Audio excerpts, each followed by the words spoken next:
Good. Welcome. Hello. This is our first. Oh, you can clap. Okay, clap. Oh, yeah. If you like, I'll tell you when to clap. This is our first New York Society for General Semantics event of 2018. Clap. I'm the president of the organization, Lance Strait.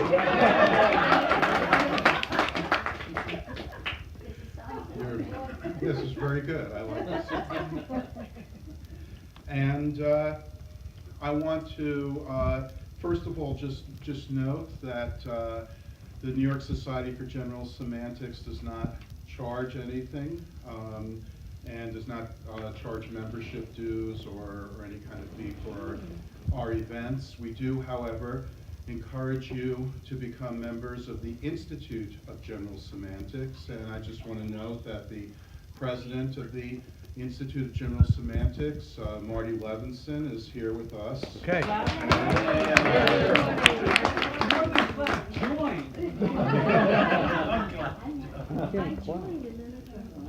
Yes, and I should note that one of the membership benefits of being a member of the IGS is the subscription to the journal, etc., otherwise known. Oh, great! Thank you. Here's an issue. Look at it. It looks good, right? Etc. A review of general semantics, a journal that was started by S.I. Hayakawa and that Neil Postman edited for 10 years. Is presently edited by Ed Kowaniak, the moderator of our show. We'll soon be transferring the reins to Tom Gencarelli, another good friend of ours.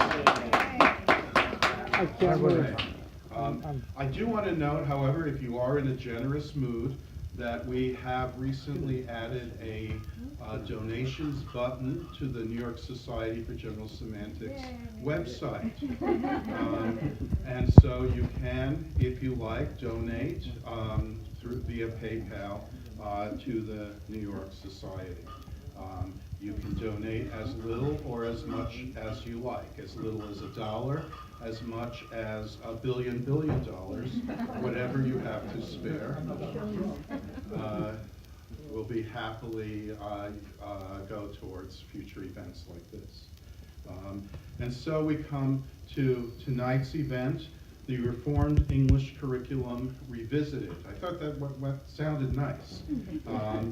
And it is, I mean, some of you know that I'm an opportunist, and unabashedly so.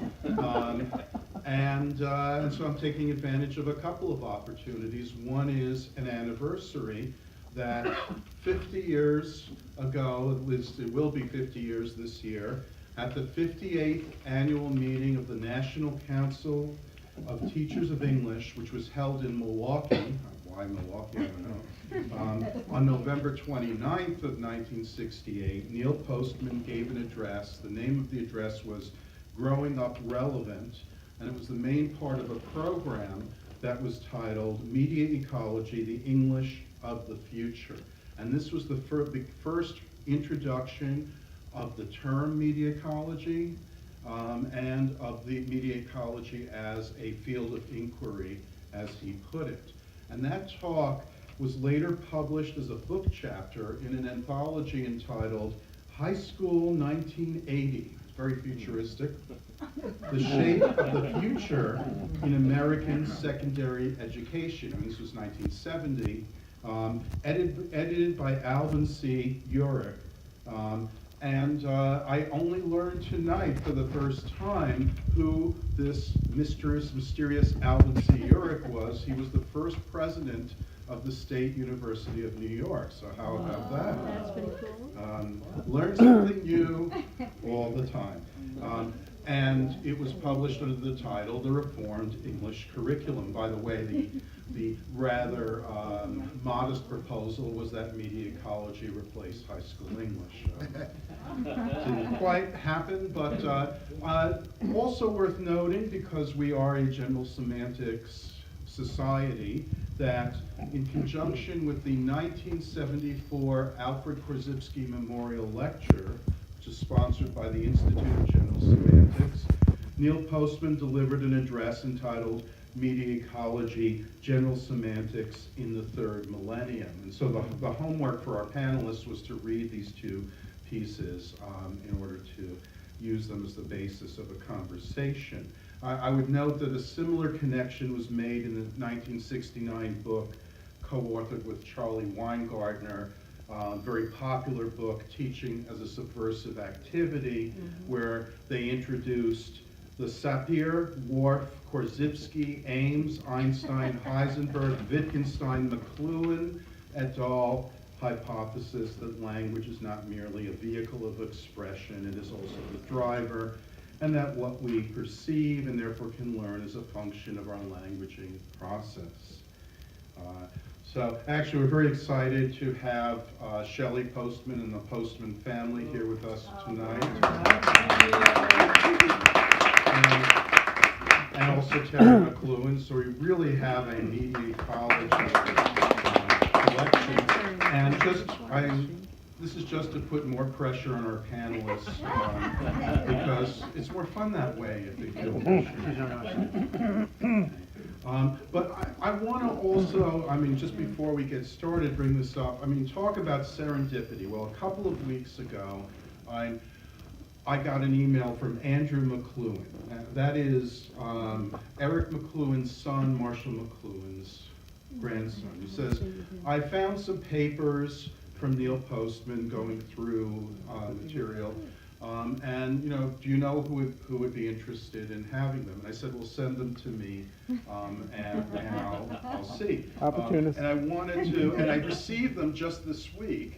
And so I wanted to tell you and share this with you, and it includes a pamphlet for a Master of Arts in Media Ecology, the Media Ecology program, a letter dated 1981. This was a kind of form letter, but this sounds, and those of you who knew Neil Postman will hear his voice here. Dear colleague, we are continuing our effort to increase substantially the number of students in our master's degree program. As you may know, we have never advertised ourselves, relying largely on recommendations from old students as a way of acquiring new students. Although we do expect to use some impersonal channels of communications in the months ahead, we still prefer the personal method. And this is where we could use your help. We are hoping that each of our students, alumni, and friends can refer one student to us. If even half of you come through, and if even half of your referrals have a happy result, we would double the enrollment in our master's program. Moreover, such students as you would recommend are more likely to find our program suitable than would strangers. All in all, we think this is a wonderful idea, but it will get nowhere, obviously, without your cooperation. What is also included in this packet I received is a letter in Neil's own handwriting. I'll hold it up for you. And those of you that remember, he wrote in a black Flair pen, typically. This is a letter to Corinne McLuhan. It's Corinne, right? It's Corinne. Yeah. You're right. This is dated February 6, 1981. Dear Corinne, we are all delighted that you have accepted our invitation. The conference is indeed the weekend of April 24 to 26. As the date gets closer, I will send you specific details, but rest assured that we can easily make arrangements to have you met at the airport, driven to the conference, and then return to wherever you wish to go. Thank you for cheering us up. This is in the after Marshall McLuhan passed away. And then in a follow-up to the conference, thank you for coming to the conference. This is a separate letter. Your presence made everything special and helped to make Marshall's life and work more vivid than ever. But more than that, our students were captivated by your indomitable spirit and grace. With deep affection, Neil. And I want to share with you this was the 19th Media Ecology Conference. This was my first year as a doctoral student. Also, Paul Lippert was there. And this was the conference. It included media history reports from Vasu Varadhan, Carol Wendt, and Carol Reed. Terry Manzellos also remembers this. A candidacy ceremony for Seymour Resnitsky. Seymour. Yes. And Saturday morning, a conversation with Lewis Mumford, moderator Peter Haratonik, and then Saturday afternoon, the role of the alphabet in a changing world, speaker Eric Havelock. That was a good one. Yes. That evening, a panel discussion, The Legacy of Marshall McLuhan, that included John Culkin, Louis Forresdale of Columbia's Teachers College, the Reverend Frank Strood, moderated by Neil Postman. And then Sunday morning, which I missed because I was too hungover, as I recall, was Contextual Analysis and Disturbed Communication by Emery Hetrick. Oh, gosh. What can you say? Yeah. Weingarten was there, too.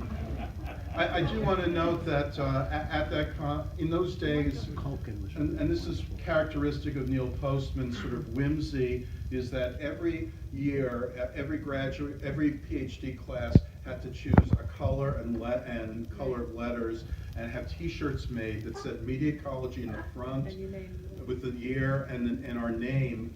Our first name on the back. I don't know if you still have yours, Paul. Yeah, I don't know where mine is. I think ours were purple, but they would also be made for the speakers. So there was one made for Louis, and one for Eric, and one for Corinne.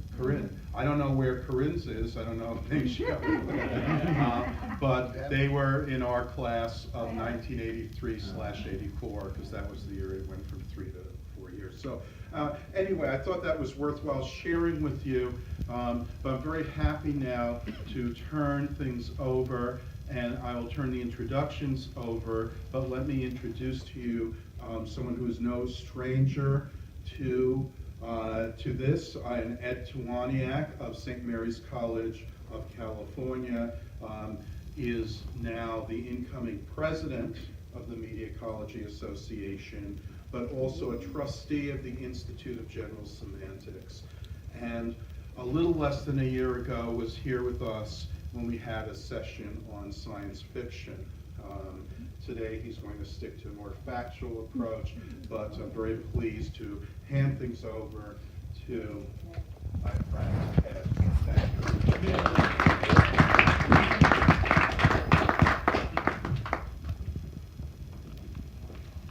Thank you so much, Lance, and greetings all. It is indeed an honor to be back here at the Players Club for another New York Society for General Semantics event. Before I begin some brief formal comments, I'd like to thank our host, Lance, for everything that he's done for not only the New York Society, but for all of us in this room. He's a dear friend to all of us, and our largest round of applause should be for him.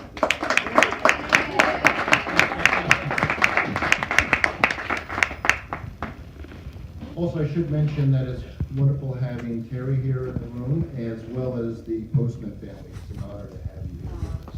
Thank you. Clap. You have to tell them. You have to tell them to clap. They're not too bright. The central theme for tonight's roundtable is quite simply Neil Postman.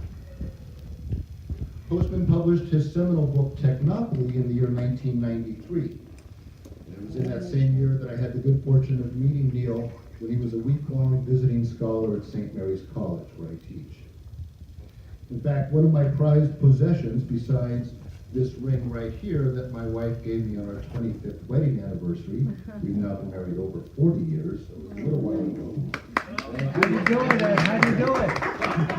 Besides this ring, my other prized possession is a signed copy of Technopoly, signed by Neil, that I keep on my desk to remind me of him daily.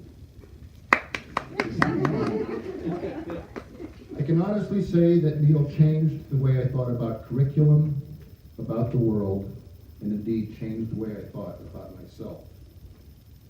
In his essay titled The Humanism of Media Ecology, Postman's keynote address delivered at the inaugural Media Ecology Association convention at Fordham University in June of 2000, Neil wrote, quote, "You will remember from the time when you first became acquainted with a petri dish that a medium was defined as a substance within which a culture grows. If you replace the word substance with the word technology, the definition would stand as a fundamental principle of media ecology. A medium is a technology within which a culture grows. That is to say, it gives form to a culture's politics, social organization, and habitual ways of thinking." Postman continued, saying, "From the beginning, we were a group of moralists. It was our idea to have an academic department that would focus its attention on the media environment with a particular interest in understanding how and if our media ecology was making us better or worse. Not everyone thought this was a good idea," he said. Marshall McLuhan, for one. Although McLuhan had suggested that we start such a department at NYU, he didn't have in mind that we ought to interest ourselves in whether or not a new media, especially electronic media, would make us better or worse. He reminded me several times of the lines in Stephen Vincent Benet's long poem, John Brown's Body. At the end of the poem, Benet makes a reference to the Industrial Revolution and finishes with these lines, "Say neither it is blessed nor cursed, say only it is here." No room for moralists there. McLuhan claimed that we ought to take the same point of view when thinking about modern media, that they are neither blessed nor cursed, only that they are here. He thought this moral neutrality would give us the best opportunity to learn exactly how new media do their stuff. As a consequence, although I believe McLuhan liked me, I feel sure he would not have much liked my books, which he would have thought too moralistic, rabbinical, or if not that, certainly too judgmental. End quote. Every good Catholic needs a good rabbi. Lance has served in that role for me for years. Yet it was Postman. Circumcision. TMI. Yet it was Postman who has served as my personal mensch, my rabbinical moral compass, whom I've turned to when I question the sanity of the world around me. We live in such an age of mass insanity, and Neil's words were never more important for us and the world. In the announcement for tonight's panel discussion, Lance mentioned that 1968 marks the formal introduction of the term media ecology, the study of media as environments, or what Neil referred to as general semantics writ large. The program announcement also provided links to the two groundbreaking works that Lance already mentioned, Reformed English Curriculum and Media Ecology, General Semantics in the Third Millennium, both of which will provide context to our panelist discussion tonight. Also in the announcement for tonight's presentation were three questions posed by Lance. The first, what can we learn about Neil Postman in particular and his views on education, communication, and culture? To what extent have things changed over the past half century, and to what extent do they remain the same? And what can we learn about the history of media ecology as a field, its relation to general semantics, to the study of language, and the subject of English? Again, those are some of the things that our panelists will explore this evening. And speaking of our panelists, I'd now like to formally introduce tonight's special guests, a group that comprises a unique combined international perspective. All are members of the governing board of the Media Ecology Association and are here in New York tonight for our weekend annual board retreat beginning tomorrow. First, we have Stephanie Bennett. Stephanie is Professor of Communication and Media Ecology and Fellow for Student Engagement at Palm Beach Atlantic University in South Florida. And she's the author of the Within the Walls trilogy, which employs fiction to explore the future of digital media, relationship sustainability, and community.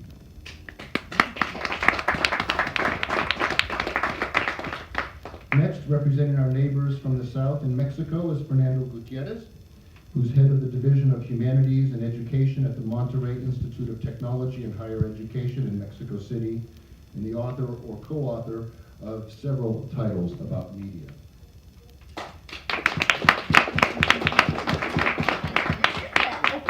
And finally, representing both his native Italy as well as his new academic appointment in Canada, is Paolo Granata, holder of the Marshall McLuhan and Print Culture Professorship at St. Michael's College at the University of Toronto, and originally from the University of Bologna, where he was professor for 15 years.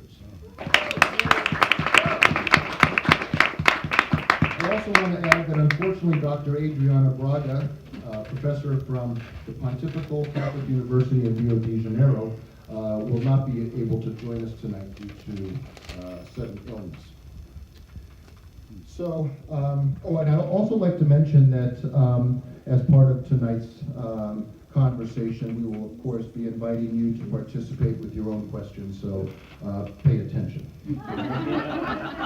So without further ado, I'd like to begin the conversation by introducing my good friend, Miss Stephanie Bennett.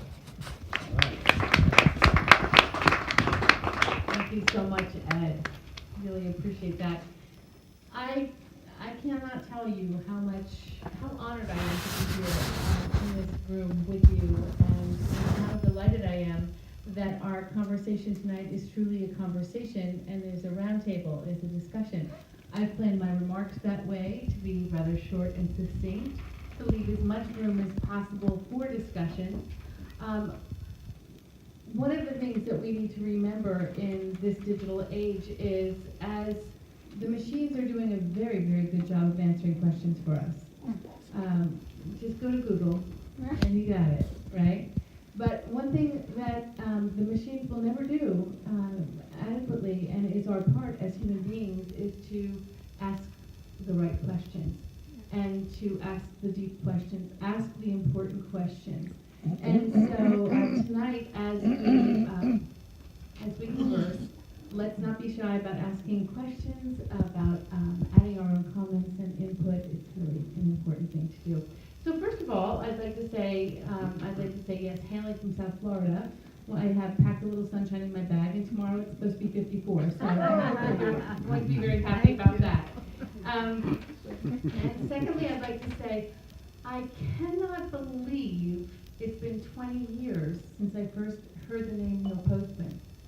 Around 1998, and I never had the pleasure of meeting him, though very happy to meet his son and converse with his son and his mother and such, but never had the pleasure of meeting Dr. Postman. However, I was just your, mid-30s, happy housewife journalist, okay, doing my master's degree in New Jersey, and saw his name in a footnote in some research I was doing from Monmouth University down by the Jersey Shore. And to look down to the footnote, you know what it's like when you're in the middle of reading something and there's a footnote. How often do we really go to the footnote? We want to get through the paper and whatnot. I had to go through that footnote. Who wrote this? Who said this? Who's this Postman person? And it set me on a journey that I have to say, and I'm really not being overly dramatic, Postman changed my life. I went further and investigated, and then went on to my doctoral work. I hadn't anticipated going on to doctoral work before that, but his ideas, especially about education, and thrust me into this place in my thinking that all I can say is his ideas caused me to think much more deeply about what I was doing with my life. And as much as I loved writing and journalism, et cetera, especially magazine journalism, which I loved then, I did not anticipate becoming a professor. But now, almost 20 years later, that's what I'm doing, and that's what I love. It's my passion. And the only frustration I ever had is because I still see Postman's ideas from back then, from '68, which, by the way, I did not read in 1998. I didn't read till recently. I have still not taken the kind of route that I'd like to see them take in higher education. They influenced, certainly, in my opinion, certainly influenced me, and they influenced my students at Palm Beach Atlantic University. Every class I teach, it's all undergrads, every class I teach is underpinned with the framework of media ecology and Postman's ideas about what an education is for. And So on that note, I'd just like to publicly thank him and thank his family again for such a wonderful man, and all the support that you all gave him. And you know, when you walked through his life with him, in his teaching and his life, it had such effect that you'll never know. But I'm one of them. I'm one of them. Not even one of his doctoral students, but one of them. So I read the book. I read the articles that are in question tonight, and immediately thought of the book that he wrote. Oh golly, it was many years later, The End of Education, because there was so much in that address that was a preliminary thinking towards his 1995-96 book, The End of Education. He truly provides a prescription for our ailing educational system. And to the degree that we act on that, I think that is the degree of its success. To the degree that we act on that as public intellectuals, as people who have relationships and just converse and have weighty conversation, people who are involved in politics, in every sector of life, not just education. I think we have opportunities to allow these ideas to flourish. One of the ideas that he mentioned in the Third Millennium piece was he referred to the gods that fail. He referred to he referred to the lacking of narratives that have failed. The fact that we don't have the kind of telos or purpose that was once just grounded and embedded in our American culture here. We are missing it. We are lacking it.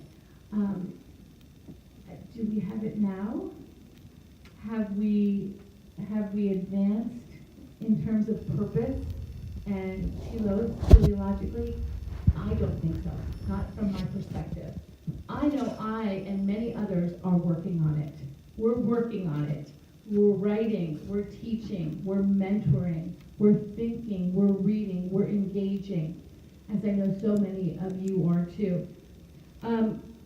One of my favorite, or I think perhaps the most, the 5 narratives that he proposed we should include in contemporary education and higher ed.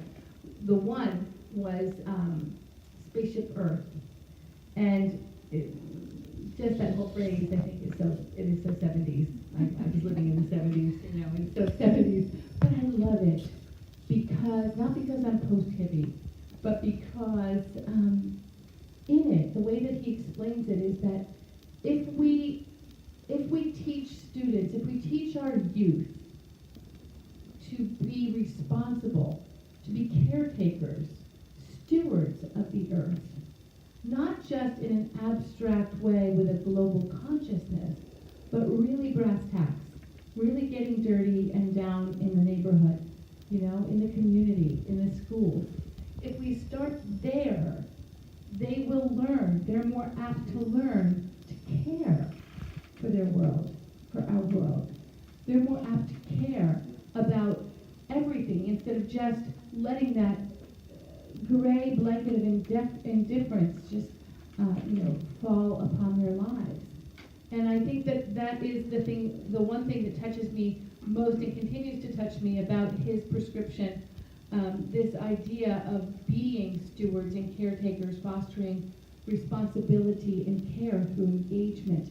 We've got to find better ways to engage with our communities, but engage the students at a young age and then in high school and then in college, so that they take their education, they understand what an education is for. And I know it's just one thought, but you see the length of that one thought. If I give you 5, my colleagues are never going to get a chance to speak. So I just like to leave that there and leave much room for conversation.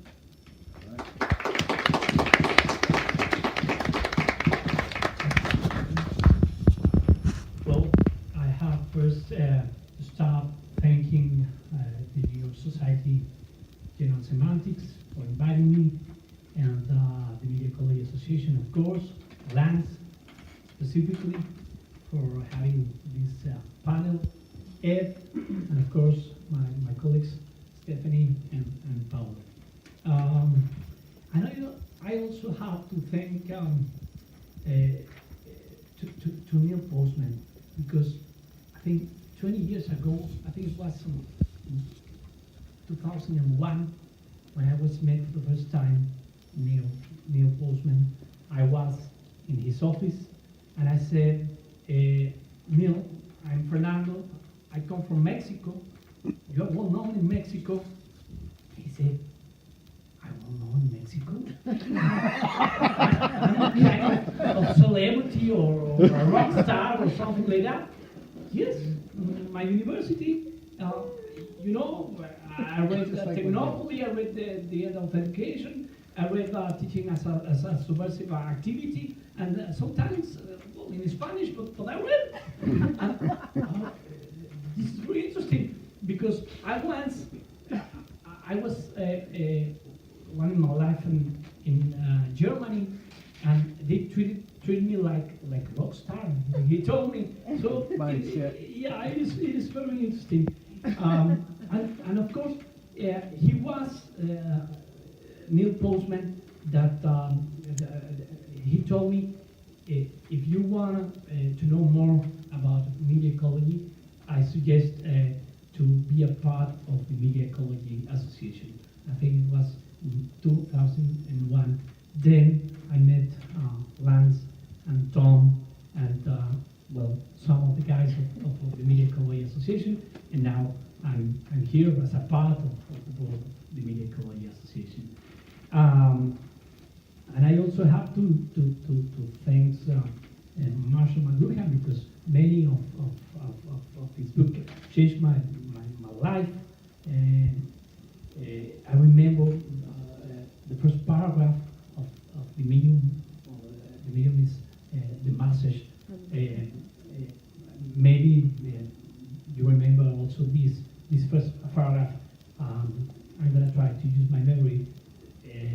It says, the medium or process of our time, referring to the electric technology, is reshaping and restructuring patterns of social interdependence. It is forcing us to reconsider and reevaluate every aspect of our life. Everything is changing. You, your family, your neighborhood, your job, your government, your relations to the others, and they are changing dramatically. I think it's the first paragraph of this book. I read it in Spanish, so I don't know if it is the same. Yeah. So it is fantastic, this first paragraph, because it says a lot of the things that we are facing now. No? Marshall McLuhan refers to the electric technology, but we are facing these kind of things now in the digital age. No? Everything is changing. No? Now we have this kind of devices, cell phones and tablets and laptops and computers and these kind of things, and we are affected by these kind of things. But the problem is that we don't see these things because we are immersed in this environment, and that's what that's why the work of Neil and of course of Marshall is so relevant, because they teach us to see what these technologies can and cannot do for us. So it is to talk to about media ecology. It is very interesting, and to talk about this address, 1968, discussing the English curriculum, and I think we're now in the same place. At least in my university, we are now discussing if the school is relevant, and the teachers, of course, we the teachers are relevant. don't think that we are not more relevant. No. We think, of course, that we are very relevant. So in 2019, in my school, we're gonna change all the programs, all the ways we teach. We are not gonna have more subjects. We are going to work with challenges. So we're going to put all our students with challenges, and they're going to try to solve this kind of challenges. And if they need ethics, for example, if they need human focus on some of the problems, they're going to try to get involved in that. So I think it is. I think we are not. I think we have to look deeper and to look more in this other kind of things. For example, to look this the media ecology perspective, because this change is dramatic. I don't know what's going to happen, but you know, some big guys said, well, we have to put this in a year. So all the universities will change the way we teach to the students. Another interesting thing about this, what kind of questions do we have to ask, to try to understand the problems that we have here in the digital age, because we are in any way familiar with this kind of perspective, but there are a lot of people that know more about these problems. They don't have some of the important questions. They think that technology only brings benefits, for example. And what is the other part? We still think that there are only benefits in using technology, any kind of technology, and of course, for example, I refer this to new technology, new digital technology. For example, Laura, my wife, and I, sometimes we're thinking that we are losing our daughters. We have 2 daughters. Why? Because we gave them these kind of devices, and they are not anymore with us. No? They are only in the devices. So there's no this kind of ritual. I remember Postman talking about these rituals of, for example, eating, all the family talking, conversation. It was something interesting for families, and I think I'm not the only one. No? This is not a problem of a particular family. This is a problem of all the families. No? You have to see on the restaurants, or you have to see on all these houses, all the people with the devices. So I'm trying to think what would be the next step. No? Is this affecting us? Of course. No. So, but the problem is that we don't have the time, or we say that we don't have the time to think on this kind of problems. No? Who, technology benefits someone, but harm others. No? Who are the benefits? Who are the winners? No, of these technologies, and who are the losers? No? This kind of questions. No? But the people don't think about. So it is very important to try to share these ideas with some other people, to try to know the real power of technology. These are not ideas against technology. I also remember that Neil Postman was in an interview, and I think it was a girl talking about this in this interview, and she said, so Dr. Postman, you are against technology. And I said, no, of course not. I'm not against technology. It's ridiculous. No, we need technology as much as we need food. No? We need food. The problem is the same. No? What happens if we get a lot of food? No, we don't get much food. So it's the same problem with technology. And the problem is that nobody's talking about what technology cannot do. So it is interesting to pose these questions, because we talk about this new digital era, and we think that we are facing new problems, but I think we still have the same problems that we had 20, 30, 50 or centuries ago.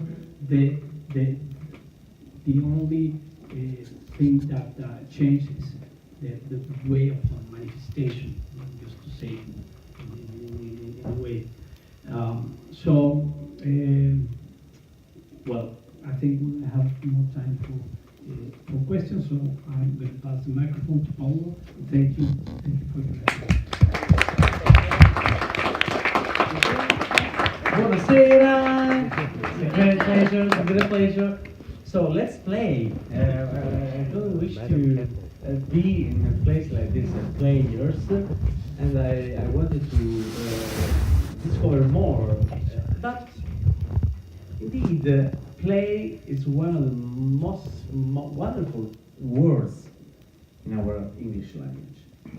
And we are here to play, to perform. We are here as a players. We are here in interplay. Good. Play recalls the ancient art of orality, but play is a game. Play is a symbolical activity. When we play, we can grasp that transcendent dimension of our human condition. What a marvelous word and place here to be players and to be in interplay in these ideas. So I wanted to point it out that we are here to play together. Secondly, I'm a little bit depressed. So maybe I'm the only one who didn't meet Neil Postman. Oh no. Unfortunately, nor Marshall McLuhan, of course. And of course, I'm thinking that it's a matter of generation. A scholarship, a deep and serious scholarship, I think even the history of ideas is rooted on generations. There is a first generation, the founders of a school, the pioneers, and Neil Postman was a pioneer. And along with the pioneers, there are the continuators, so scholars that had the privilege to work with the pioneers. So many of you are the continuators, so are working on that same legacy, that same intellectual route.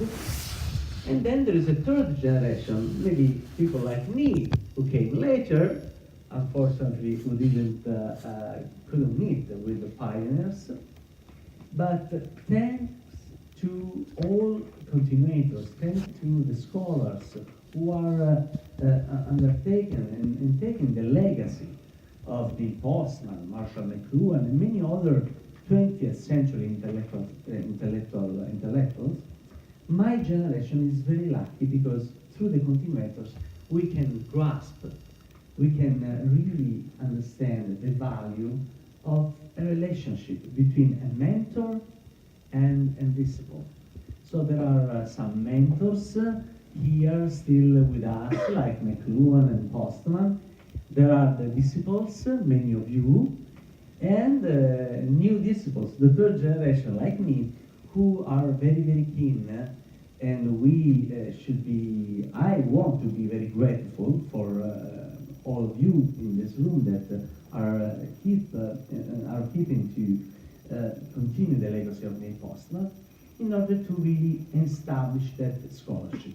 The scholarship, of course, is a living entity. We are not just here to canonize Saint Marshall or Saint Neil. Canonification is a good thing, but we need to explore and go beyond. That's the intellectual challenge for all of us. Overcoming the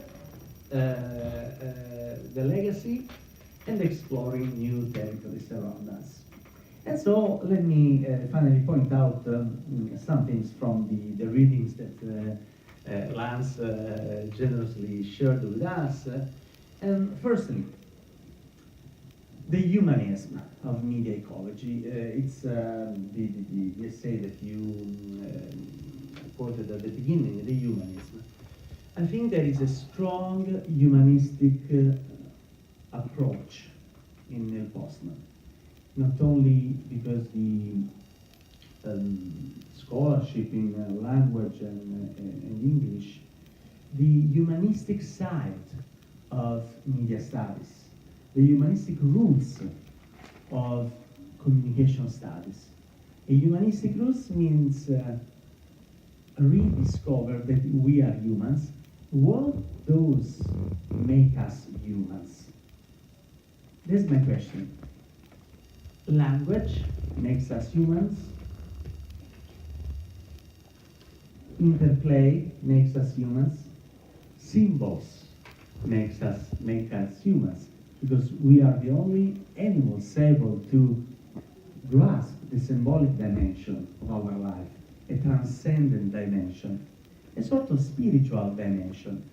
I was always curious to grasp something about the spirituality in Neil Postman, the humanism in Neil Postman. And that essay somehow mirrors a will to overcome a discipline just in terms of as a subject, and grasping the methodology, grasping the methods. If we have a method, we can deal with any changing in our society. If we have a method, we can walk with our own legs on our own paths. If we really can appreciate the method of Neil Postman, we can really be the continuators, establishing a legacy and looking at the future. That's to say the second point. So first is the humanism, a strongly genuine humanistic legacy that again can provides us with a deeper understanding of the Neil Postman's legacy. Second is another Postman book, The Soft Revolution. Yes, we need to be revolutionaries. We need to rediscover the value of revolution. The history has been made by revolution. The Gutenberg Revolution, let's call the digital revolution. We can find in the history of science, in the history of our humankind, the revolutions. And that soft revolution inspires me a lot, because we are now taking that revolution and keeping that revolution going. That revolution is very, very practical, rethinking the role of humanities in university system, in the education. Rethink humanities. Rethinking the English curriculum, to my mind, it means how we can rethink the role of humanities in 21st century. What's the uniqueness that the humanistic tradition can give us to deal with the contemporary world? If we look back at the history of all technological revolutions, all inventions, all technological improvements in the history of humankind, in the history of science, behind any revolution, any invention, there were philosophers, there were poets, artists, performers, players. I mean, there were genuine humanists able to give a meaning to that technological discoveries or to that technological medium. And so, again, rediscover the value of our contemporary society is rediscover the value of humanities in this specific moment of our contemporary society. Finally, and maybe most importantly, if we look at the future, I'm very impressed by a report, the so-called Global Economic Forum report on the future of jobs. I always joke with my students that my students are learning and are training for a job that won't exist in a few years, right? And probably they will get a job that still today does not exist, right? It's very meaningful. And the Future of Jobs report, the Economic Forum report, addresses some specific skills which are very important for the future of our students. Well, essentially they are some soft skills, the so-called soft skills. But most important, between these soft skills, first, creativity. And let me spend a couple of words about the creativity. Creativity is not just a stroke of genius. Usually we associate creativity, it's a buzzword, maybe there are some misunderstandings about creativity. But creativity, if we overcome that kind of romantic approach to creativity, the creative people, creative mind, the genius, creativity again is a method. And I think that we, in order to rethink the curriculum, we need to let creativity inform our teaching, our research, and public discourse activities. As educators, we need to rediscover the value of creativity. Another keyword in this report, the future of jobs, is the sense-making, the ability to give a sense to things. What is general semantics but sense-making, if I'm not wrong? So sense-making is one of the most important skills that our students should be able to master in a few years in order to get a job.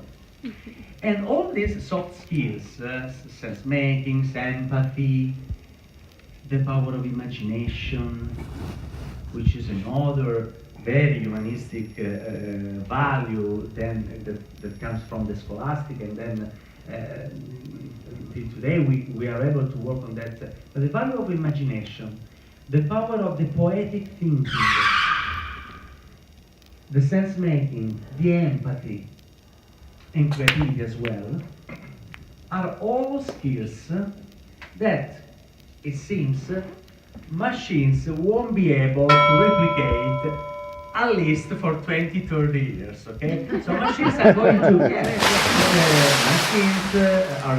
algorithms are going to steal lots of jobs in different fields.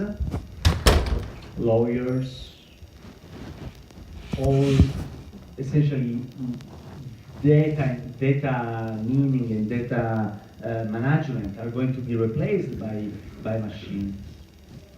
But what about poetry? What about the poetic vision, the imagination, the power of imagination, the sense-making, the empathy? All these soft skills won't be replicated by machines, at least for the end of until the end of my life. Well, this is interesting to me because media ecology, and if we want to frame media ecology within the general semantics, media ecology is not a subject. That was one of the questions formulated by Lance. If we want to approach the tradition, the scholarship of media ecology, the media ecology tradition as a field of study, why don't we approach media ecology not just as a subject, but as a framework? within which we can place our understanding of things, or through which we can look at the world, rather than a subject. And again, even literature, to me, literature is not a subject, it's a function. Actually, Marshall McLuhan worked on that particularly perspective, approaching literature as a function to understand the contemporary world. And again, if we frame media ecology as a theoretical framework, as a perspective, as a methodology,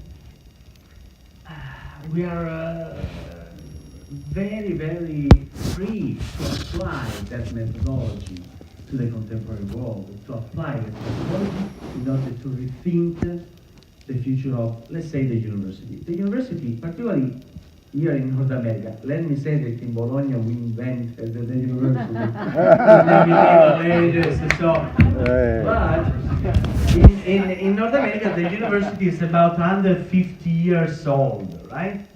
But even in Italy, we have, okay, almost 1,000 years old university. But essentially, it's the same. The university system, university education, the classroom is the same. I teach in my classroom. I can't move the chairs because the teachers after me, of course, the professors after me want to use the chair, and it's difficult to rearrange the chairs anytime. So we can't rearrange the classrooms. Curriculum, syllabi, and assessments, evaluations, all these things are very standardized. Right?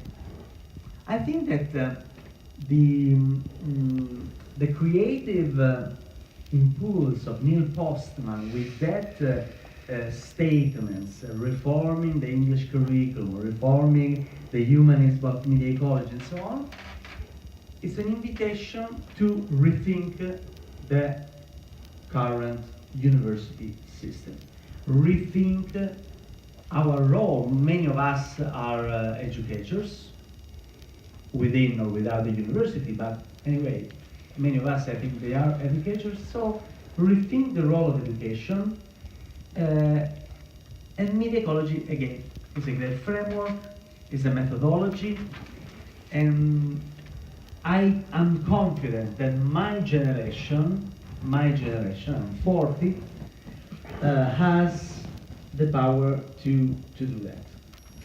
I'm confident that the university in the 21st century has to step out of the university and into the city and into the real world, considering the university as a network rather than places.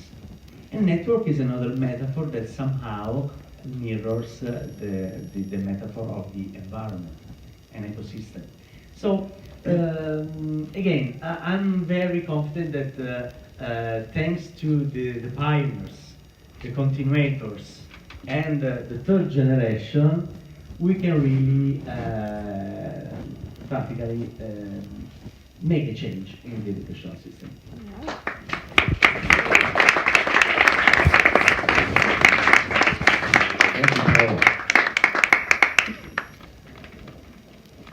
I'm going to dovetail off of some of the comments that Paolo just made and open it up a question to our panel here.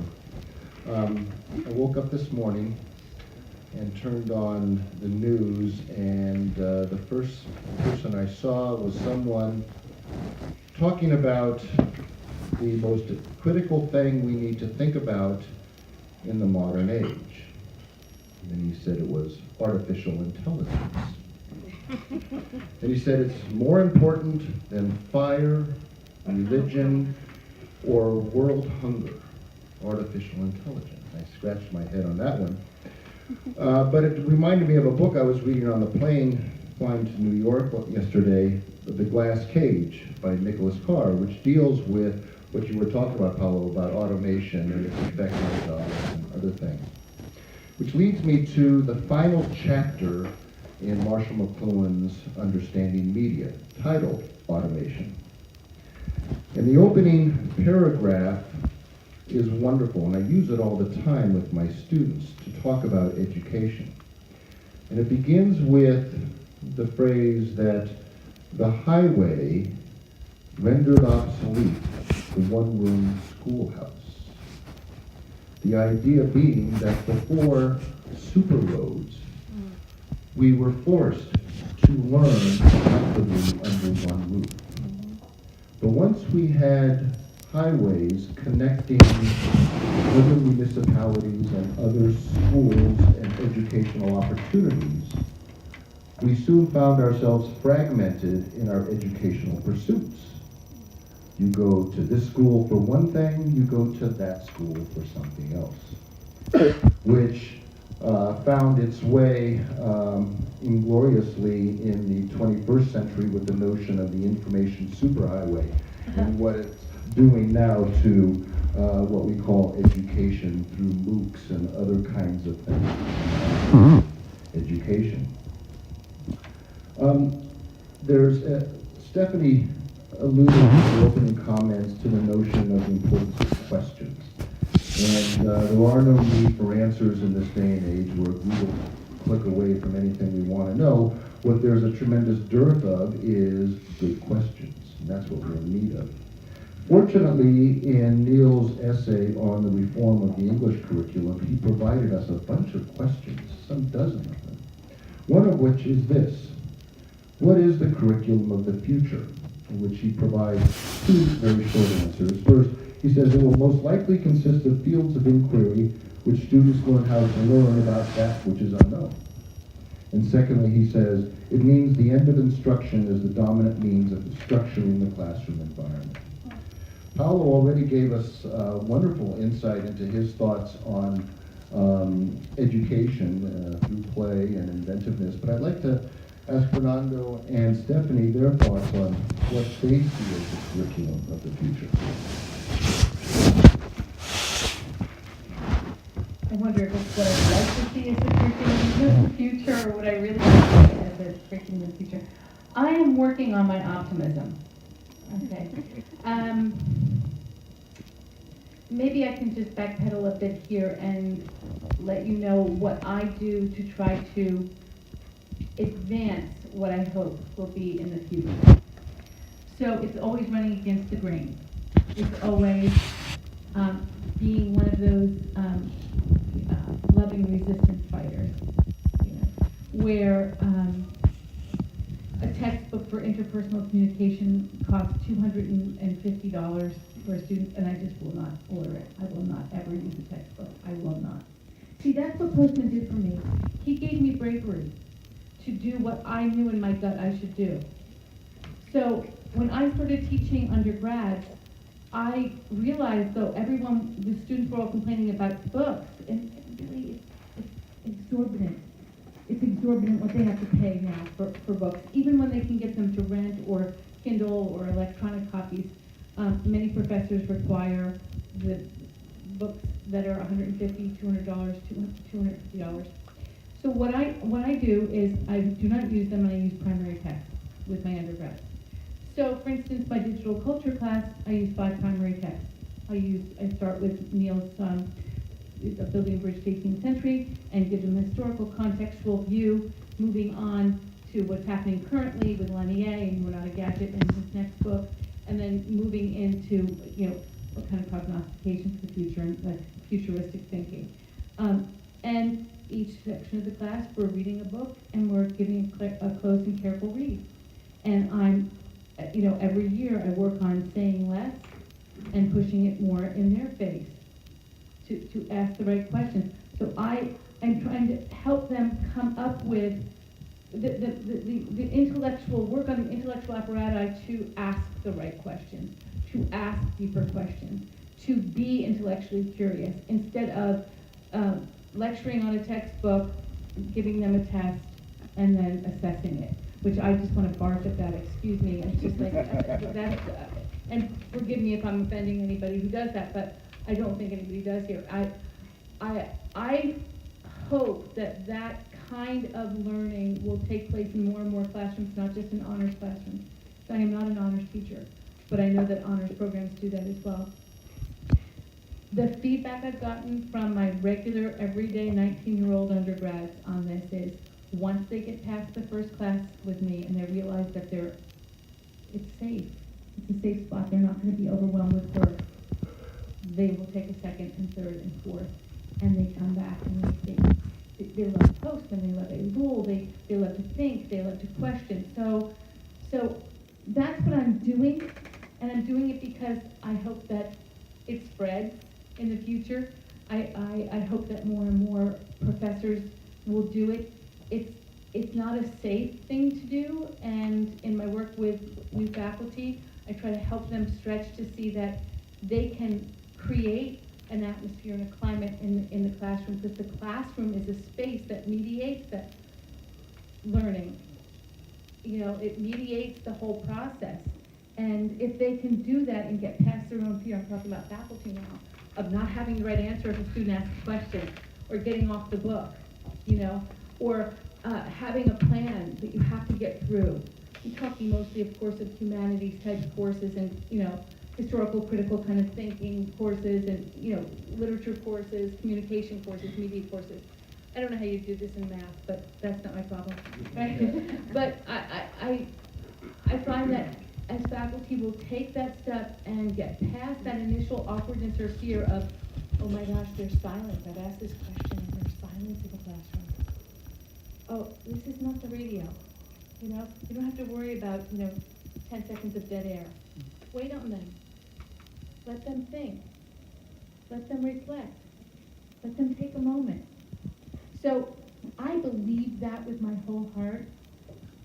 Every year as I've done it more, I'm getting better and better at it. I expect to get better and better at it because I'm never done learning.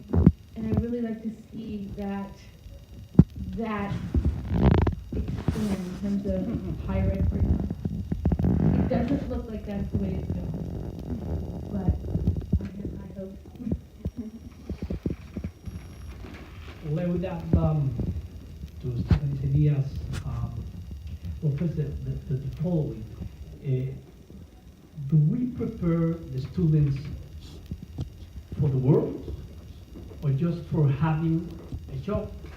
Because there are some people that think that we should prepare our students for having jobs, and that's all.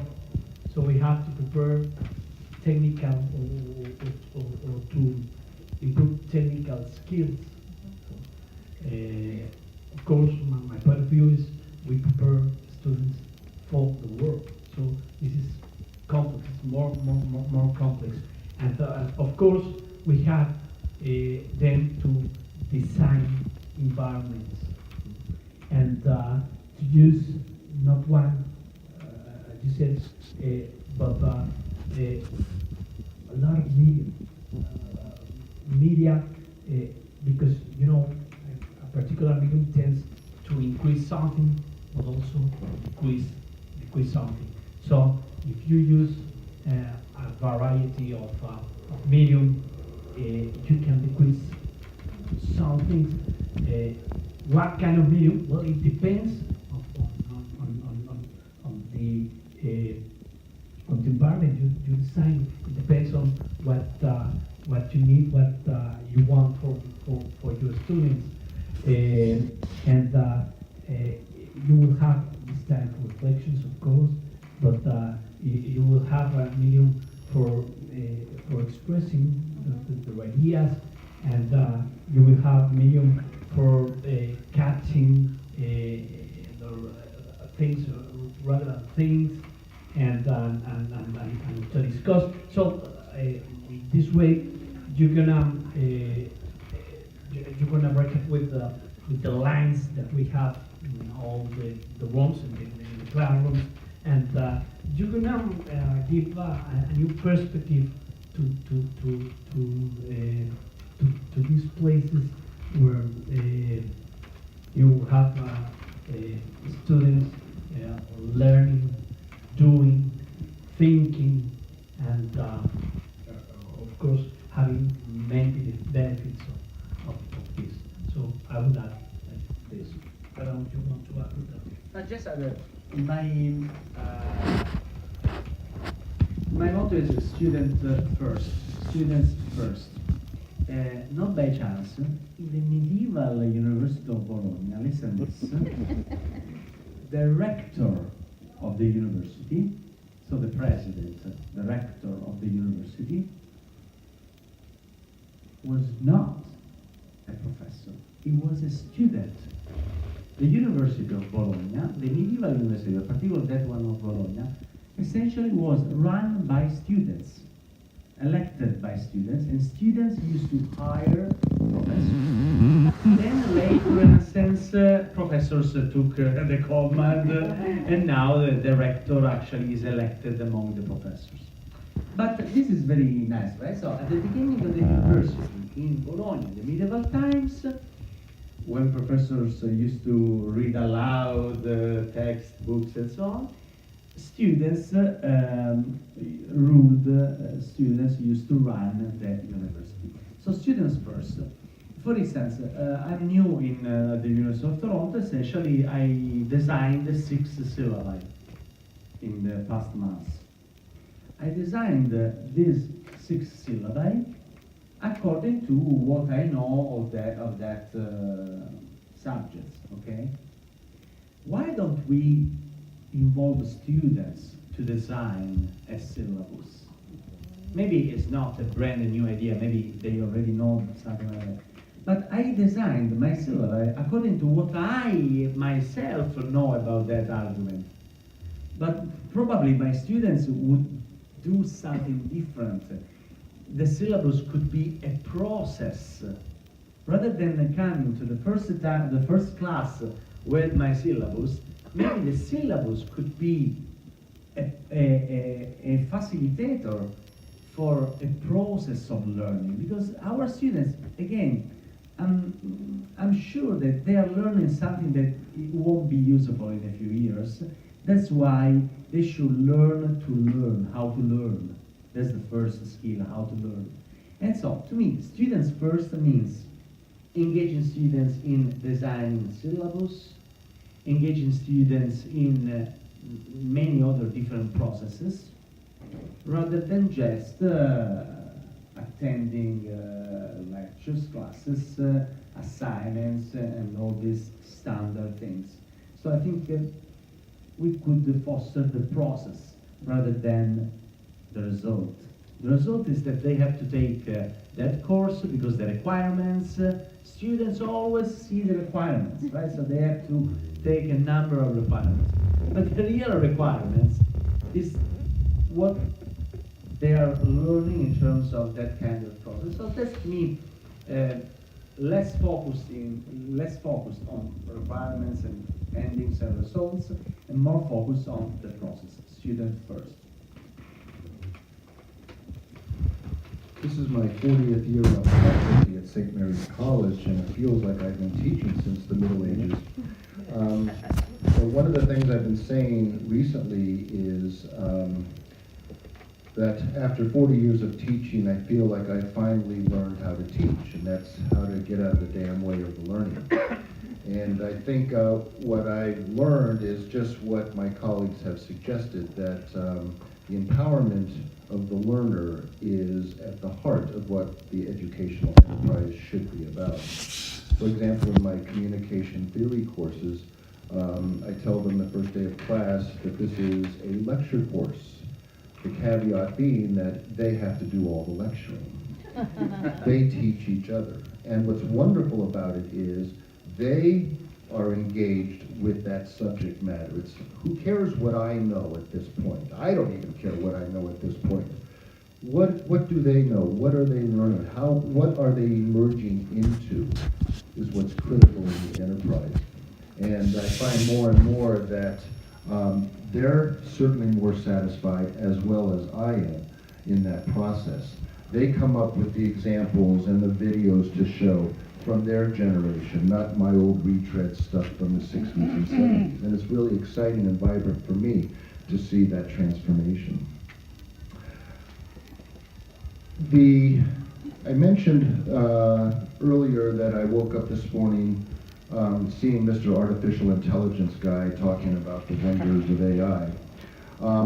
Shortly after that, the encore of this morning's television performance was our president in Davos, Switzerland, talking about Making America Great Again at the World Economic Forum. Which leads me to another question that Neil Postman posits in the reformed curriculum. Let me find it here.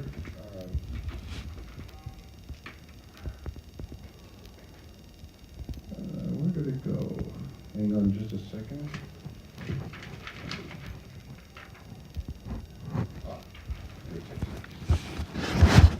Very prescient and prophetic question from Neil.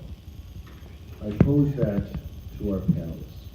Have media made politics an offshoot of show business?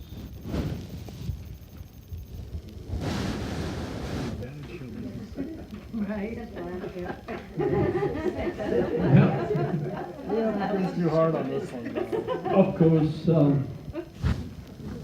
media change, to this perspective, everything now is a show. And we have to reread the game, amazing ourselves to death, to know more about this. And this is also an opportunity to recommend Len's book about this, because yes, politics are different. Postman said,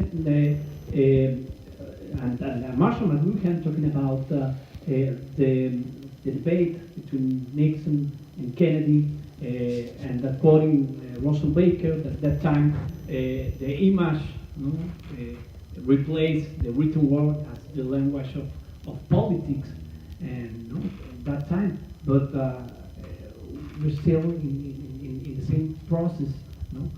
We don't have candidates, and I'm going to say this for my country. We have a kind of clowns, not candidates. They go to the television to make laugh all the people, and then bravo, and voters and people said, that was the case of the actual president of Mexico. Oh, he's very cute. He's young. Yes, because but you're gonna vote for this guy, for a president. No, you're not gonna vote for this guy to become your boyfriend or something like that. So why is this the answer? And the thing with this president is always taking care of, the hair and the way he looks. So, and if we still searching, we're going to find that they are desperately trying to convert everything in a show. So there's kind of these new inspirations, motivations, and aspirations turn around shows, turn around technologies, and of course this gives a different perspective to the things, and we have to think in in the future. So are we going to continue in this same way?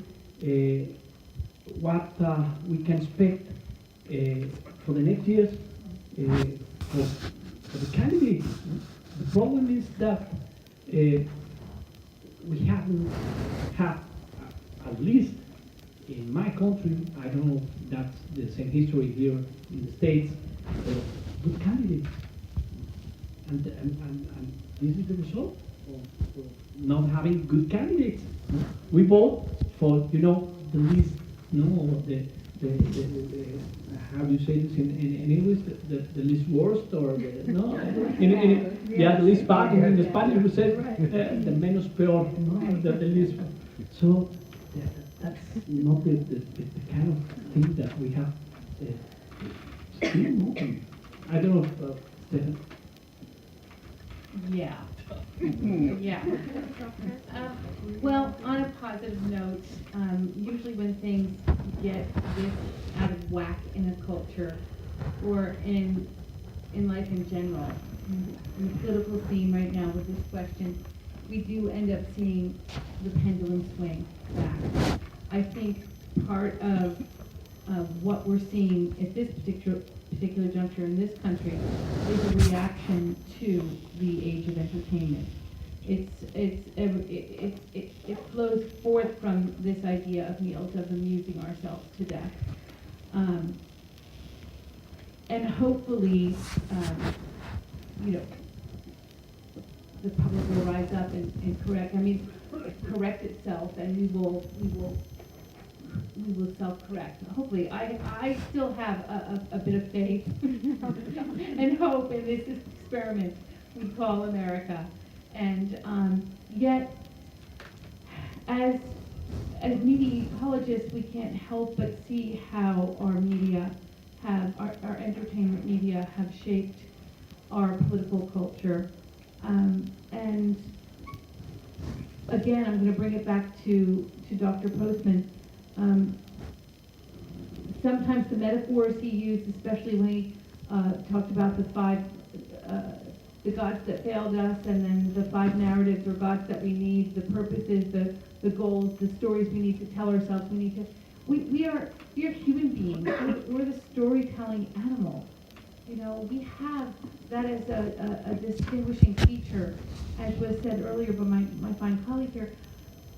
And when we stop telling stories, excuse me, of worth that are true to start, and our attention continues to go towards just the next shiny new object that, in this case, I believe that television really was the medium that ushered us into this fascination with entertainment and this valuation, this valuing of the entertainment character. Television was like our parents. It shaped a generation into needing, wanting, receiving a message that was married to an entertainment, or that was amusing, that was fun, that was clownish, that could caricature.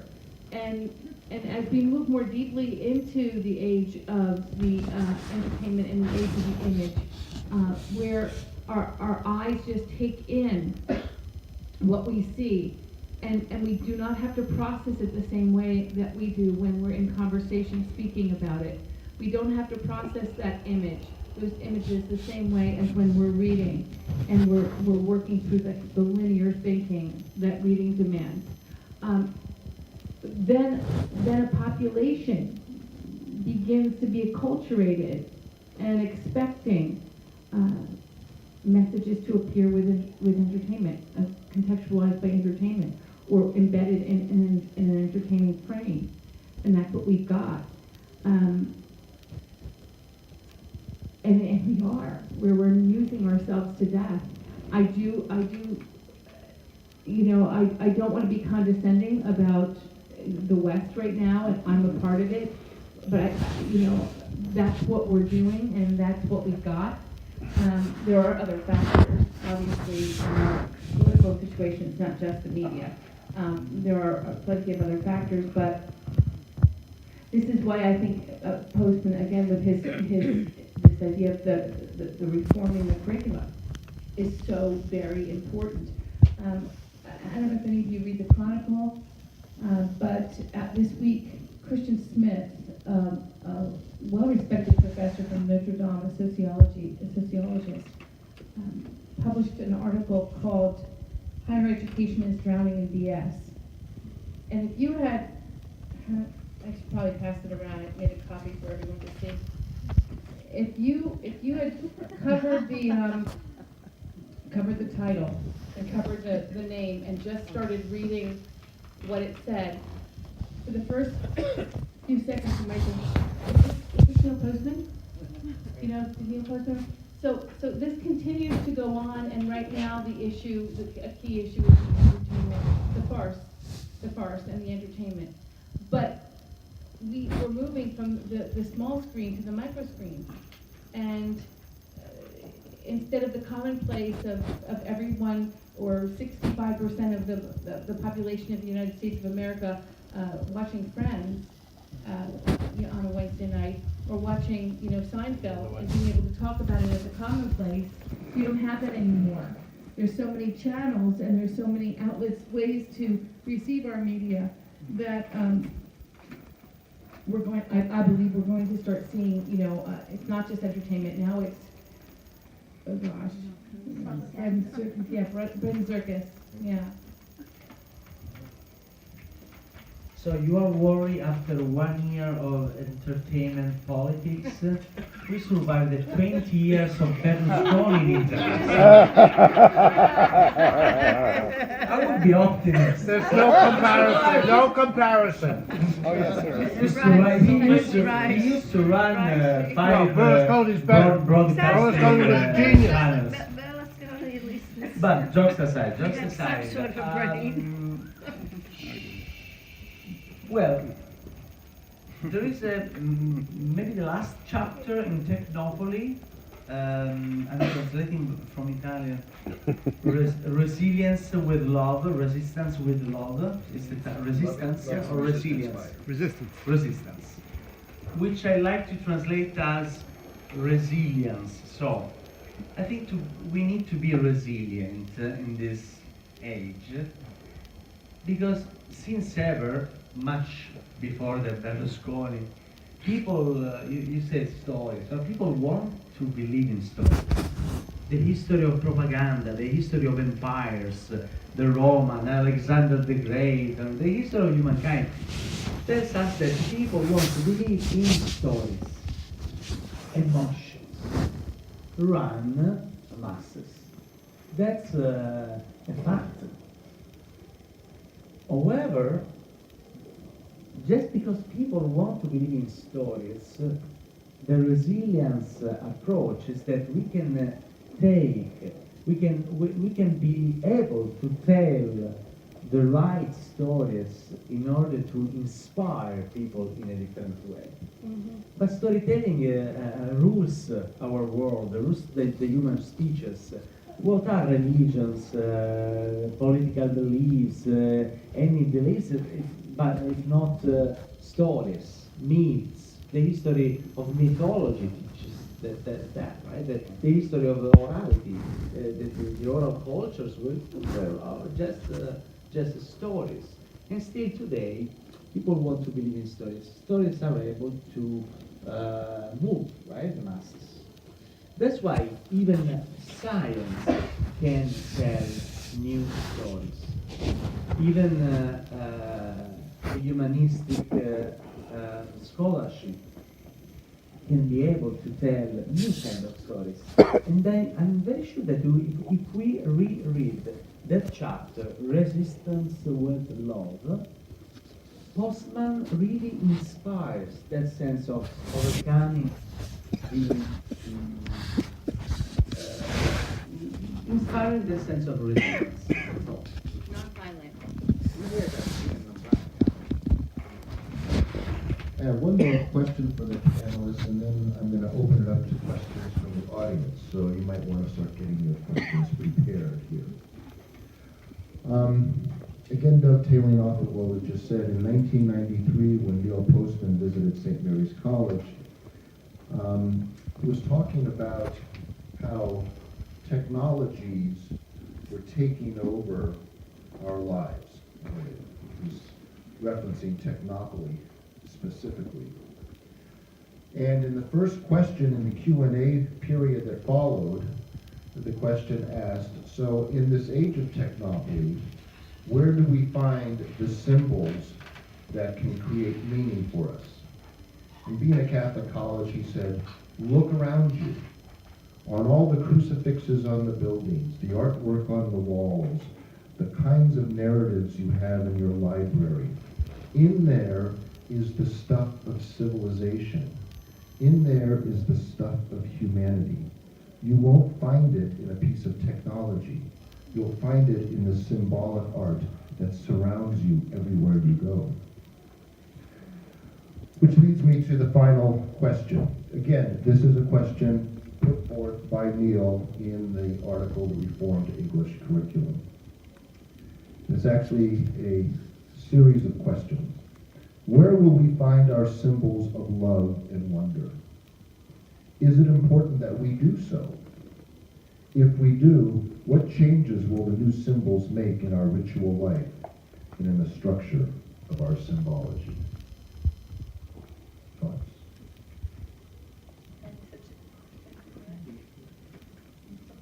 Do you have a ready answer?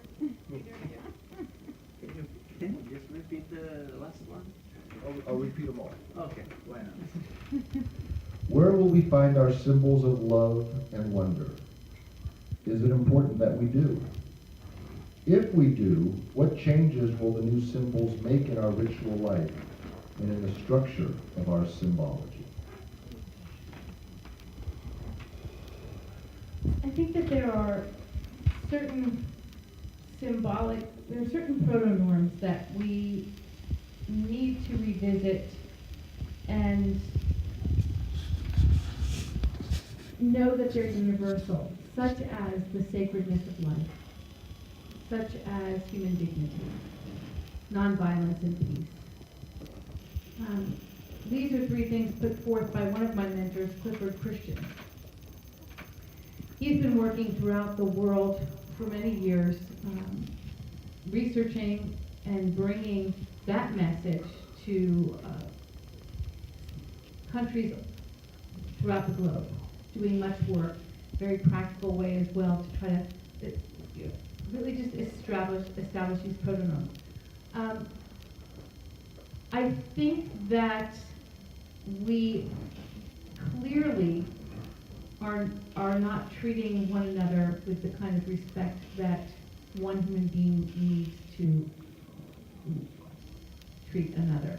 That doesn't mean nobody's treating people with respect. That doesn't mean everybody is being not being civil. But I think that our technologies have heightened the pace. I mentioned this earlier. The average human being can walk 3 miles an hour. Our technologies accelerate that, certainly, right? Not just the car and the planes and the trains, but our mobile media, our personal mobile media totally change our sense of time, our sense of space, and mobilize us in ways that we're not just getting somewhere fast, but we're getting 9 places fast. We're multitasking to the max. And it almost seems like these humans that we are, these 3-mile-an-hour humans, are walking 16 miles an hour every day. And when you do that, you miss a lot. And I think love has a speed. I think that if we don't slow down, we miss it. We miss the everyday things that are loving, that maybe they don't seem to be loving, but they're just not rude. You know what I mean? They're respectful. They're taking that moment to look at a person instead of just passing them by. And so I think that love as a symbol obviously is very important, but it seems like it's falling collectively out of our grasp in terms of practice more and more as we don't grapple with the change in the time and space bias that we're dealing with. And when we don't teach on that, we don't live that, we don't train students, we don't help them become aware, we don't teach them to ask the right questions, then love becomes an abstraction, and I think that we've got to hold on to those things that we know are true. And if love isn't true, then nothing is. Personally, I one of those symbols is God for me. That's not everybody's symbol, but I think everyone could take love as a symbol, but not just a symbol that represents an abstract idea, but then put it into practice by slowing down and saying, I don't want to miss something. I don't want to miss this with my family. I don't want to miss this with my kids. I don't want to miss this in my community. And I don't mean to say then let's pile on, because I think that's what we're doing. We're piling on so much that we're spinning. Most of us, whether we're introverts or extroverts, we are spinning. We're doing so much. But I don't want to be trite if this is getting overused, this phrase, but we need to be fully present to the moment. Whether we are spiritual people or religious people or not, we need to be fully present to the moment, because otherwise love doesn't have a chance. Well,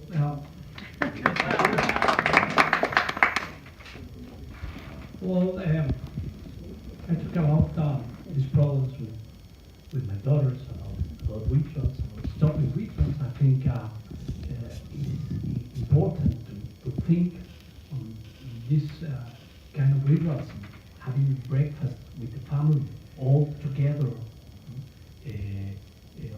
having lunch if it's possible, or at least the dinner with the family. It's a ritual of love. There are symbolic things in this ritual. So we don't have to stop with this kind of things. Not in the family. Also, 2 or 3 months ago with Lance in Mexico, we talked about the problem with some religions, with, for example, Catholic guys and with the Catholic religion. They have problems in some parts in Mexico with some rituals in calling some of these to mass, and so it's important to continue with this kind of ritual for this kind of religions. Maybe they have to see in some other ways to attract young people, to attract new generations. Because I think we are stopping with this kind. Of course, it's something more complex or something more than a traditional ritual. It is important. And I remember Neil Postman said, in technology, all aspirations, and motivations turn around technologies. So we have to see technologies as strange intruders. Yeah, if this kind of intruders are gonna stop with some of our rituals that make us humans, we have to rethink. We have to think twice, because we are giving something. Technology is going to take away something. So, what is the cost of this? It's better than the ritual we have. No way, if we continue just accepting whatever we have and stopping this, we're gonna lose a lot of beautiful and important things that we have as humans. I second verbatim your feelings about the sense of spiritual dimension that humankind has the opportunity to reach. I want to just add another approach. If we look back at the history of human civilization, at the history of human ecology, an important factor that allowed humans to improve the human condition was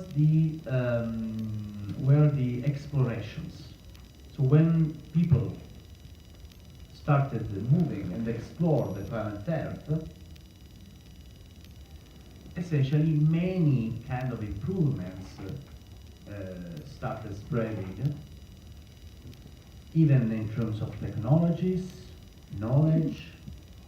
When people of the earth discovered each other, they learned a lot, right? So explorations were a driving force for the human condition. Because I'm the Elon Musk generation, I think, I'm serious, I think that spatial explorations to Mars or everywhere will generate into the human kind a new awareness about who we are, about our species. Maybe I'm too ingenuous, but I want to be a dreamer. I want to really believe that in a few years we are really going to at least land on Mars and then building some colonies and so on. But to me, if in the past of the humankind explorations were able to foster the human species, maybe even for our future is explorations outside our planet Earth, which is somehow, and I wanted to come back to the spiritual feelings that you brought up, to Teilhard de Chardin phenomenon of man from the alpha to the omega, and the path from the alpha to the omega is nothing but an optimistic vision of human spirit able to improve itself, even living in a media ecology, within that media ecology, within that environment. And who knows, but I think that the omega is even outside our planet Earth. If we discover new lands outside, maybe we can really rediscover ourselves. Not by chance, 50 years ago, when Neil Postman wrote the statement for media ecology, is what, 67, 68? 68. 50 years ago. And on that year, Stanley Kubrick and Arthur Clarke published 2001, A Space Odyssey. So that's our destiny, A Space Odyssey. That ends, you remember, last scene of the movie with the exploration of the human mind, a return to the self. That's all.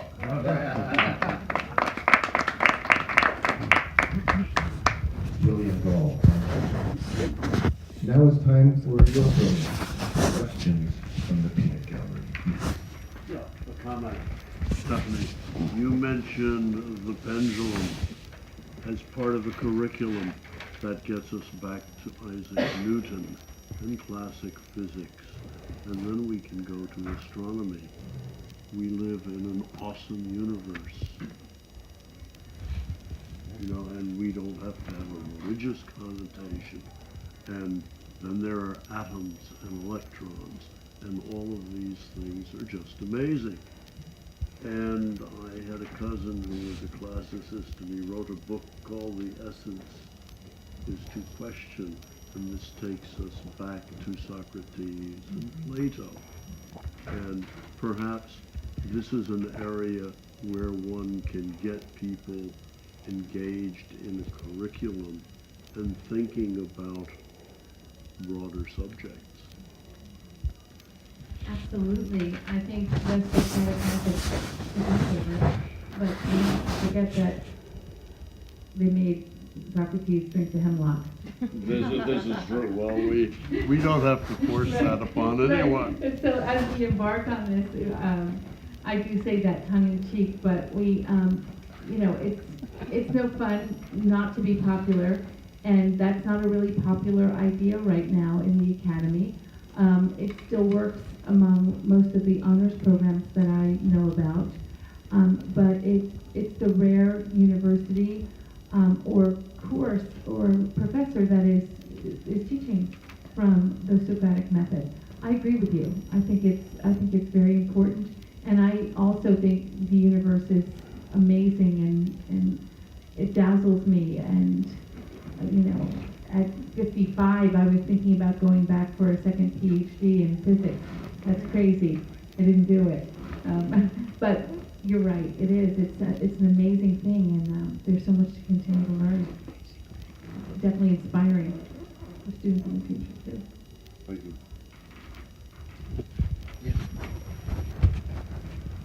Do you think that our society is supportive of creating students that think? Are you talking anyone in particular? No. Yes, that. We didn't hear the last thing, just the very Didn't last say word. that. Do you think our society is supportive of creating students that think? Do they really want that? Or do they want people who simply will do a job? And how do we fight that? I'm putting it in the nicest way possible. Because I'm with all of you. I sometimes feel that I'm an anachronism because I love learning, I love knowing, and I do have students that love knowing and learning. But with other students, I really feel that I'm not just fighting them, but a society that encourages that outlook of what's the practical thing for me to learn? Will I need this in my job? Right. Thank you. Thank you. It's a wonderful question. Yes, applaud the question. Yes, I'll begin, at least a response from my perspective. And granted, it's a very unique perspective in that I teach at St. Mary's College, which is one of the last truly liberal arts colleges. Every student, regardless of major, needs to take 4 courses in what we call our Seminar Great Books program, where we read the Western canon as well as many other texts that are brought in over 4 years. There's only 18 students in a class and 1 professor, although we're a community of equals. No one has a lock on truth of the 19 people in the room. And every professor, regardless of discipline, they have to teach in the program. So you could be in a chemistry class or a music class, and you could drop Aristotle, Plato, Kant, whomever, knowing that everyone has read it and engaged the text in some way, shape, or form. It's a powerful educational experience that was founded back in the 1930s by Mortimer Adler and part of his Paideia project. And so we have this lineage to the founding of the liberal arts in the 20th century in the United States. And it's been a wonderful experience for me over 40 years teaching in the program, but also over the 40 years I've seen how the students, when they graduate, all complain about the seminar program and how difficult it was. They come back to their 10-year reunion and said it was because of that they became who they were, and they are so thankful for it. I'm not saying that we don't want it. All of my colleagues are like you. I am like you. How can we change the world we live in, the society around us? We have a marvelous program where I'm at. All of my colleagues care about students thinking and knowing, and all of them can take courses like that. And all of you could talk about each one of your universities that does the same thing. But we need some kind of support from outside that helps us, or else we are really going against the grain. It's very, very difficult. And we're certainly not going to get it with our current Secretary of Education, for example. It's going to be extremely difficult to achieve that. So as much as I would like to go, well, not me, maybe you want to go to Mars, I'm happy here. But how can we change? How can we change? I'm very nuts and bolts. And hammer and nails. How can we change the society around us, even a little bit? Yeah, I'd just like a quick comment there. I don't think we can change that through government. I don't think government can make that happen. I think if there's a finger to be pointed, it has to come back to us, the general public. What do we pay for? What do we value? Think about it. how much money do we spend on our entertainment, on our sports? How much do we pay, entertainers and sports stars? We as a people, as a country here in this culture, say what we value and what we want by where we put our money. And so that's why I think education holds the most promise, because we may never see it as people in our 40s and our 50s and 60s and so on, but we are making an impact, and we cannot let the wave, the tsunami of opposition drown us. We've got to think, even if I say 1 or 2 or 10 or 50 or 100 in my career, in your career, that's the next generation, that's seed, and we cannot give up hope for that. I think we have to try to understand, to have an answer, because you think on the students and you don't understand that. You are now saying there are some that are comfortable with this idea, but there are some others that are not comfortable. So what's happening with these other guys? We have to understand better this kind of students. I guess this question, you're praying for the world or just for having a job? This is very interesting because I'm sure that this kind of people are only there in the classroom because it is a requisite. I have to take this course because in 1, 2, 3 or 4 years I'm gonna work in a specific job. So please don't bother with me with the class or with something. No, they see it as something practical. So we have to look deep inside these guys, try to understand their environment. But I assume that the problem is that sometimes we don't have this time. I was talking with Paul Lipper now, and he said he was teaching four classes. 4 classes, I think it's too much, to try to understand the students.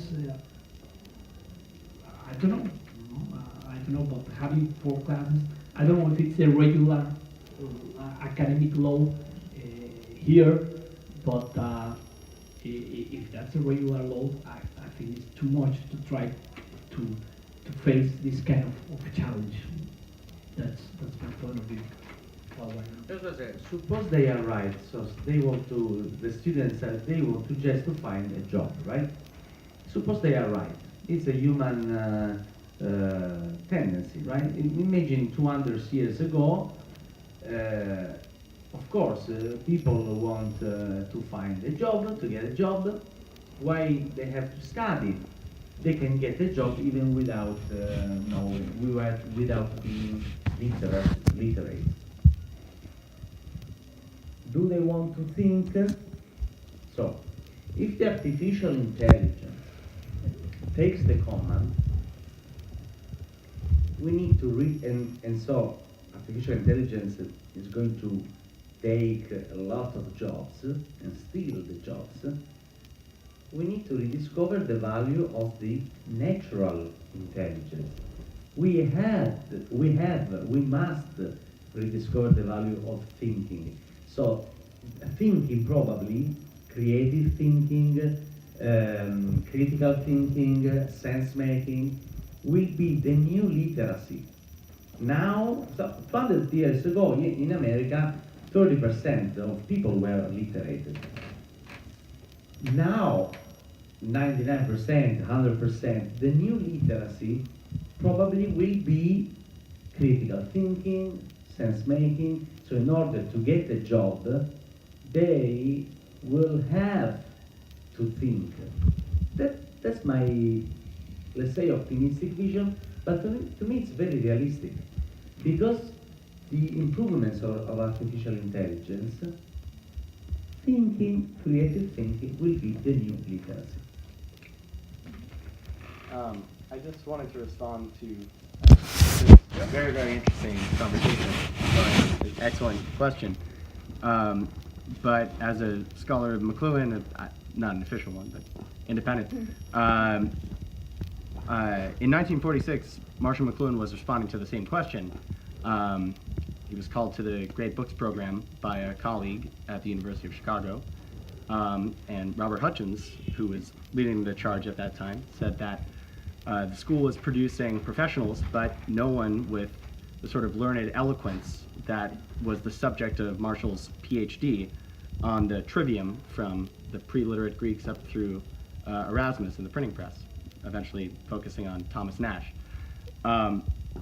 Since that time, we were still treading the same questions, but what I believe McLuhan's core insight was that the printed word is different from the spoken word, is different even from the written word, which I believe is the true focus of his PhD by bringing up Thomas Nash in contrast to pre-literate Greece.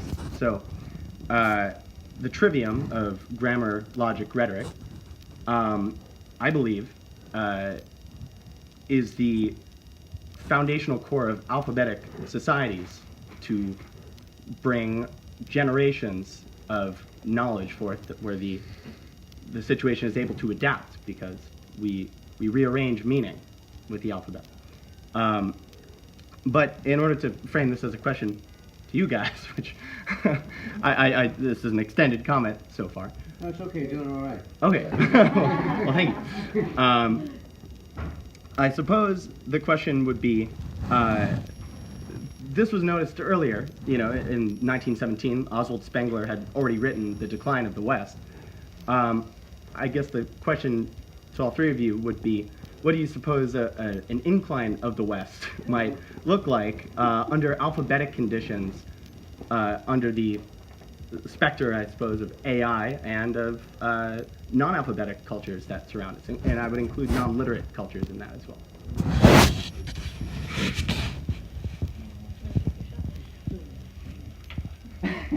I'm sorry, yeah, should have been the first question. By the way, Terry, do you have a question? I have a response. Terry, what did you have a response? Well, from the reality of the world, I spent most of my life in corporate, and I could tell you from experience and from hearing from colleagues now what is going on. They have extensive training programs where they normally recruit from the MBA sector. And they started doing experiments with taking in liberal arts students. So they used to take 1 or 2, but those people did so well, now they do 50-50. So they are nothing but practical. And if they find people that are thinking practically and they figure out where they're coming from, they're doing more and more of it. And I always, when I meet my buddies, and I have lots of friends over the years, what's going on, and they fill me in, it's getting more and more that they're interested in thinking. And so that's the practicality. And I think Neil Postman was very practical. And he said he repeated often, I guess, in communications, there's no right or wrong, there's only what works. He didn't mean there were no ethics. He meant see if it's what's happening. And that reminds me of McLuhan thought we could be what scientists might say value-free. And, just look at what is and report on it. But I think Neil thought there's no such thing. We're biased, we have our values, and we should have ethics and morals. Not that McLuhan didn't have them, but it's a slightly different. And so I think I'm more optimistic in terms of business because I work there. And I talk to people, and they're not dumb, and they want to solve problems. And if the liberal arts people are starting to outshine the MBAs, tell them at your college. When you began to speak just a little bit later now, you made me think, perhaps the answer in the creation of a public that will appreciate thinking is quite simply more articles in newspapers that the common people read to tell them about the importance of thought. Interesting. Just articles has reached a lot of the public, so they begin to think about, yeah, that's pretty good. I mean, I know it's a very simplistic answer, but I think maybe that's what, you have to educate the society. I think Marshall McLuhan and Neil Postman were some of our greatest humanists and liberal artists, and we should never forget that the role of the liberal arts is first the liberation of ourselves from ourselves. Right. If we start there, that's a pretty good place to start. We are up against the clock, and I want to thank everyone for being here, and a special round of applause to Stephanie, Fernando, and Paolo for their wonderful time. Thank you all.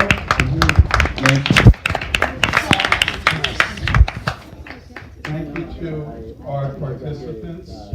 As I said when we started out, I'm an opportunist, and we took the opportunity of having our out-of-towners participate in the session while they were here.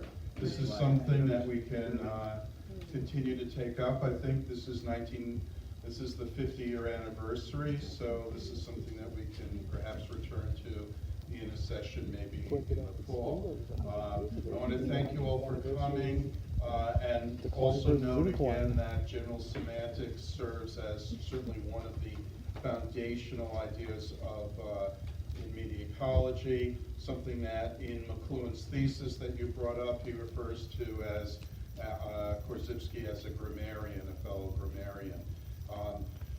And we'll be having more sessions through the year. Our next one will be on February 21st, and we'll send out a notice subsequently on what the topic will be. That'll be Wednesday, February 21st for the next session. So by email. Yes. That's on email. So again, thank you to our panelists. Thank you all. Good night.